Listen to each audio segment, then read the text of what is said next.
Hey everyone, स्वागत है आपका मेरे चैनल पर। तो हाजिर हूँ मैं फिर से एक न्यू इंटरेस्टिंग मोरल स्टोरी के साथ। आज की स्टोरी बहुत ही इंटरेस्टिंग है, तो वीडियो के अंत तक बनी रहिएगा। बहुत सारे न्यू वर्ड्स आप इस स्टोरी में सीखेंगे। इसके साथ ही स्टोरी को रीड करना और इंग्लिश वर्ड्स के करेक्ट प्रोनाउंसिएशन के बारे में भी सीखेंगे। तो स्टोरी स्टार्ट करने से पहले अगर आप इस चैनल पर न्यू हैं तो मेरे चैनल को सब्सक्राइब कर लें और जो बेल का आइकन दिख रहा है उसे भी प्रेस कर दें। और अगर आप मुझे फेसबुक पर वॉच कर रहे हैं तो फॉलो करना ना भूलें। तो चलिए स्टार्ट करते हैं आज का ये इंटरेस्टिंग मोरल स्टोरी। आज के स्टोरी का टाइटल है end of the evil mind. End का अर्थ होता है अंत, एविल यानी कि दुष्ट, माइंड यानी कि मन। तो शीर्षक का अर्थ हुआ दुष्ट मन का अंत। So let's begin the story. There was a cruel king who always believed in persecuting his subjects and expanding his status with the money which was for the welfare of his subjects. तो सबसे पहले इस sentence की vocabularies को देख लेते हैं। Cruel का अर्थ होता है क्रूर, किंग यानी कि राजा, ऑलवेज यानी हमेशा, बिलीव्ड यानी कि विश्वास करता था। परसिक्यूटिंग का अर्थ होता है सताना, सब्जेक्ट का अर्थ होता है प्रजा। एक्सपेंडिंग, एक्सपेंड यानी कि खर्च करना, स्टेटस यानी कि रुतबा या हैसियत। मनी का अर्थ होता है पैसे, वेलफेयर का अर्थ होता है कल्याण। तो इस सेंटेंस का अर्थ हुआ there was a cruel king, एक क्रूर राजा था, who always believed in persecuting his subjects and expanding his status, जो हमेशा अपनी प्रजा को सताने में विश्वास रखता था और समाज में अपना हैसियत पैसों से बढ़ाने में विश्वास रखता था। Which was for the welfare of his subjects, जो कि उनकी प्रजा के कल्याण के लिए था। One day, to their utter amazement, the subjects found the king to be intensely benevolent and benign. Utter का अर्थ होता है बहुत ही ज़्यादा, अमेजमेंट यानी कि आश्चर्य, सब्जेक्ट्स यानी कि प्रजा, फाउंड यानी पाया। इंटेंसली का अर्थ होता है अत्यंत, बेनिवोलेंट यानी कि दयालु, बेनाइन का अर्थ होता है सौम्य या अच्छा। तो इस सेंटेंस को देखते हैं। One day to their utter amazement यानी कि एक दिन उन्हें बहुत आश्चर्य हुआ। The subjects found the king to be intensely benevolent and benign, और प्रजा ने राजा को अत्यंत दयालु और सौम्य यानी कि अच्छा पाया। The president asked the king about his transformation. President का अर्थ होता है अध्यक्ष, ट्रांसफॉर्मेशन यानी कि परिवर्तन। तो फिर क्या हुआ? The president asked the king यानी कि अध्यक्ष ने राजा से पूछा अबाउट हिज ट्रांसफॉर्मेशन, उनके परिवर्तन के बारे में। Thereupon the king stated that once he was going through the forest. Thereupon का अर्थ होता है इसके बाद, स्टेटेड यानी कि कहा, का अर्थ होता है द्वारा या माध्यम से, फॉरेस्ट यानी कि जंगल। तो thereupon the king stated that, और इसके बाद राजा ने कहा कि that once he was going through the forest, कि एक बार वह जंगल से होकर गुजर रहा था।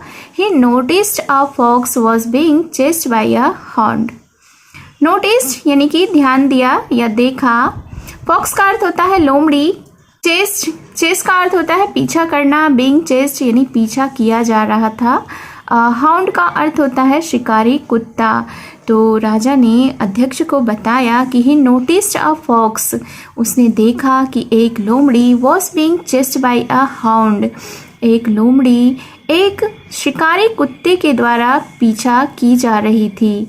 Ultimately the hound bit in the fox leg. Ultimately यानी कि आखिरकार या अंत में।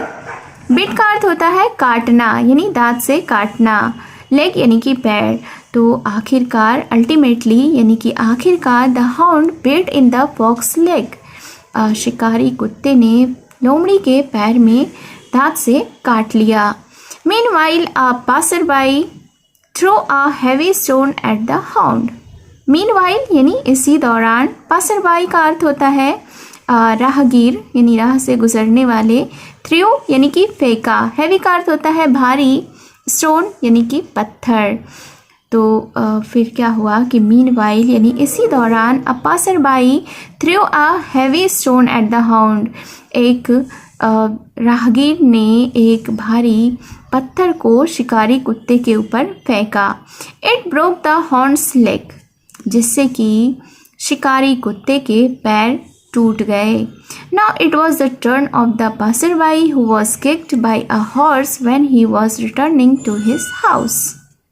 नाउ यानी कि अब, टर्न का अर्थ होता है बारी, किक का अर्थ होता है लात से मारना, हॉर्स यानी कि घोड़ा, रिटर्निंग वॉज रिटर्निंग यानी कि लौट रहा था, हाउस यानी कि घर। तो फिर उसके बाद क्या हुआ, now it was the turn of passerby, और अब यह राहगीर की बारी थी, who was kicked by a horse, जो कि एक घोड़े के द्वारा लात से मारा गया था, when he was returning to his house, जब वह घर वापस आ रहे थे। The horse lost its balance and fell down into a pit. Lost यानी कि खो दिया, बैलेंस का अर्थ होता है संतुलन, fell यानी गिरा, fell down यानी कि गिर गया, pit यानी कि गड्ढा। तो the horse lost its balance यानी कि घोड़े ने अपना संतुलन खो दिया, and fell down into a pit, और एक गड्ढे में गिर पड़ा। दैट डे ही रियलाइज्ड यानी कि समझा, that bad things are cursed, bad things यानी बुरी चीज़ें, कर्स का अर्थ होता है श्राप देना, कर्स्ड यानी कि श्रापित या अभिशाप, with bad mishap for sure, bad यानी कि बुरा, मिशअप का अर्थ होता है दुर्घटना, श्योर यानी कि निश्चित।